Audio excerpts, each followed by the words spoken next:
और world watch में सबसे पहले बात करेंगे उस देश की जिसने दुनिया में सबसे ज्यादा न्यूक्लियर का ढिंढोरा पीटा है। जवाब तो आप समझ रहे होंगे, पाकिस्तान की हम बात कर रहे हैं, या यूं कहें कि उसी आतंकिस्तान की जिसने हमेशा से ही परमाणु अटैक की धमकी दी।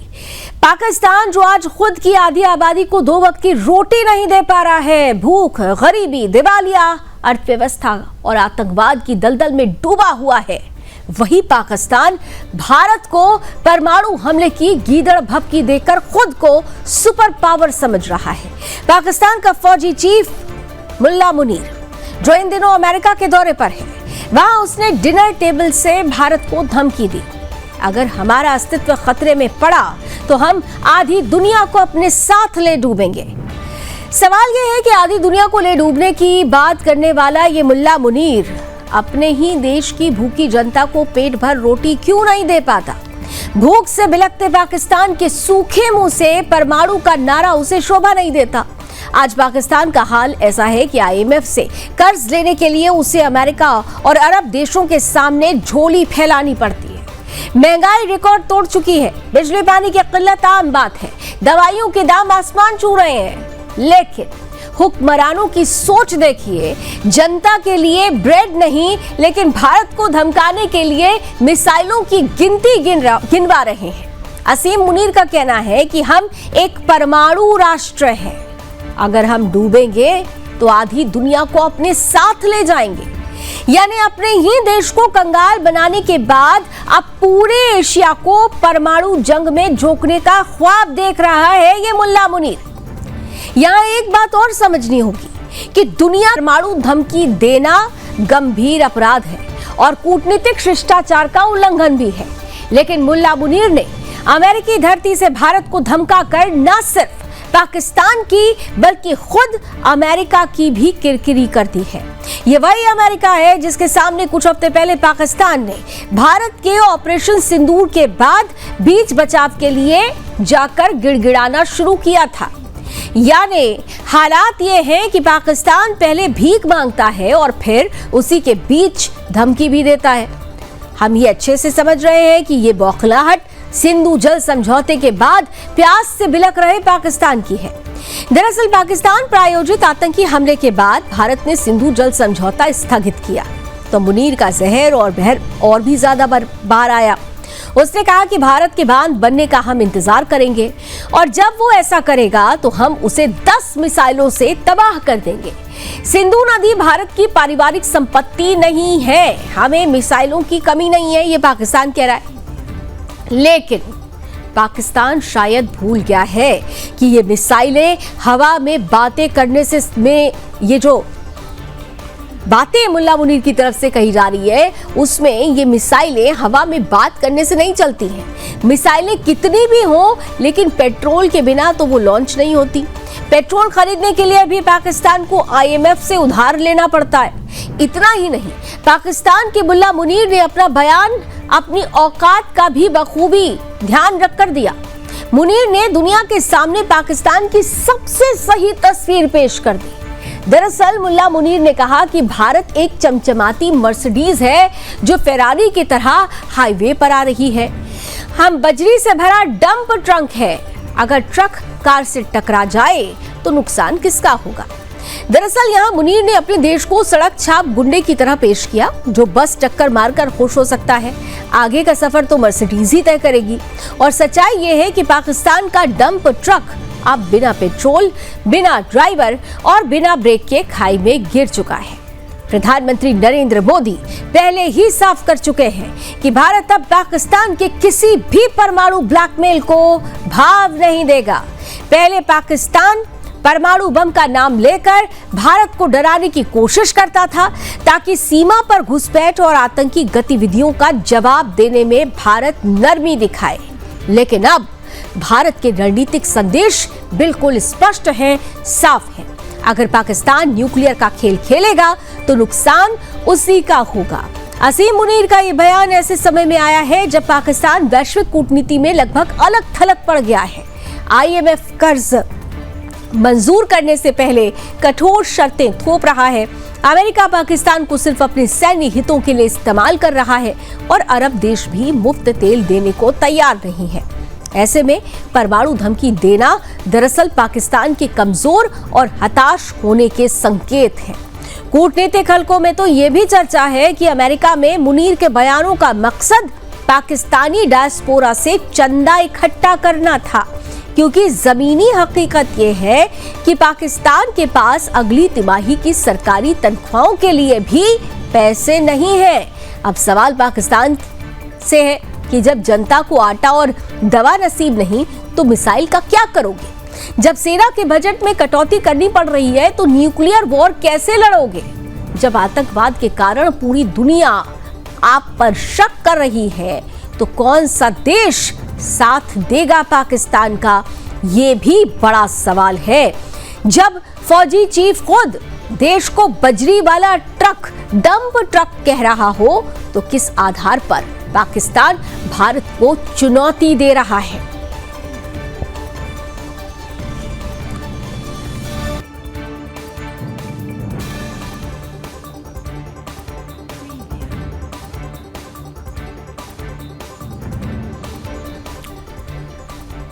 तो बयान और तस्वीरें साफ बता रही हैं कि पाकिस्तान दरअसल अपनी हैसियत जो खुद जानता है लेकिन गीदड़ भभकियां देता है।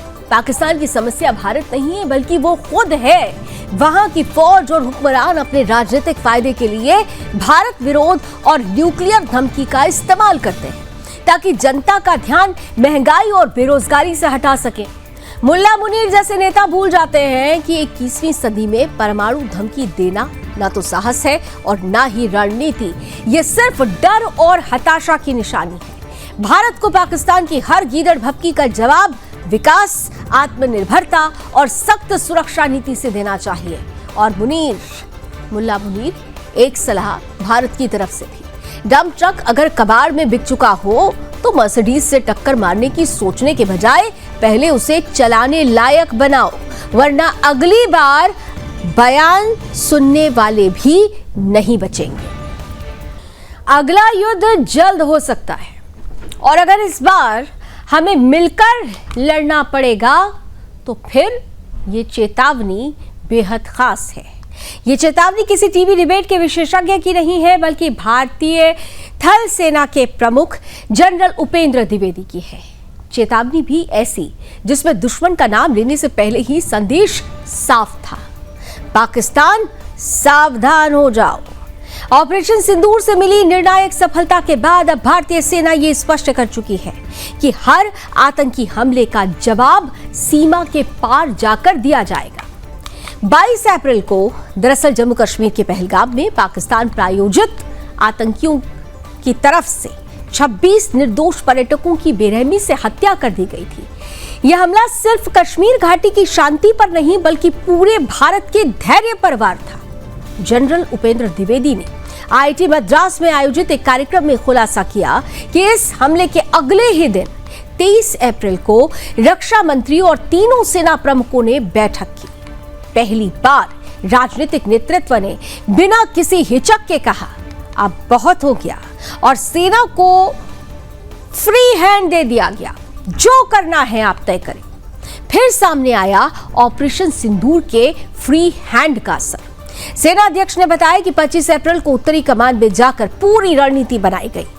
नतीजा 9 में से 7 आतंकवादी ठिकाने तबाह कर दिए गए, बड़ी संख्या में आतंकी मारे गए और पाकिस्तान की सप्लाई लाइन पूरी तरह से चकनाचूर हो गई। जनरल द्विवेदी ने इसे ग्रे जोन वॉरफेयर बताया, यानी पारंपरिक युद्ध से पहले का वो चरण जिसमें हर चाल का जवाब चाल से दिया जाता है।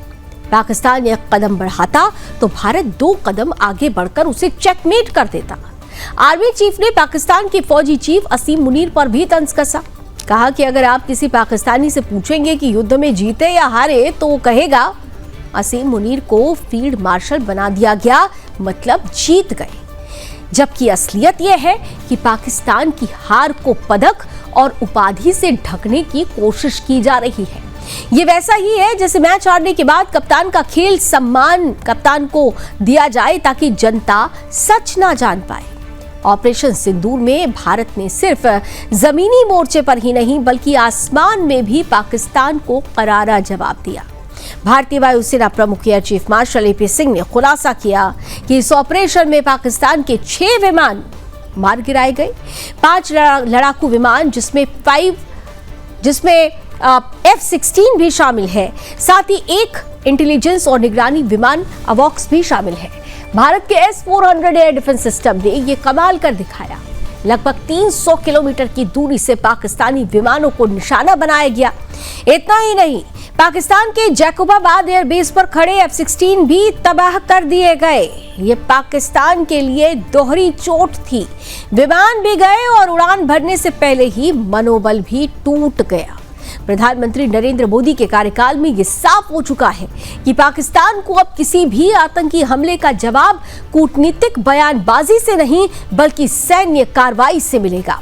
उरी हमले के बाद सर्जिकल स्ट्राइक, पुलवामा के बाद एयर स्ट्राइक और अब पहलगाम हमले के बाद ऑपरेशन सिंदूर, ये तीनों घटनाएं साबित करती है कि भारत अब पाकिस्तान के साथ पारंपरिक धैर्य नीति नहीं अपनाएगा।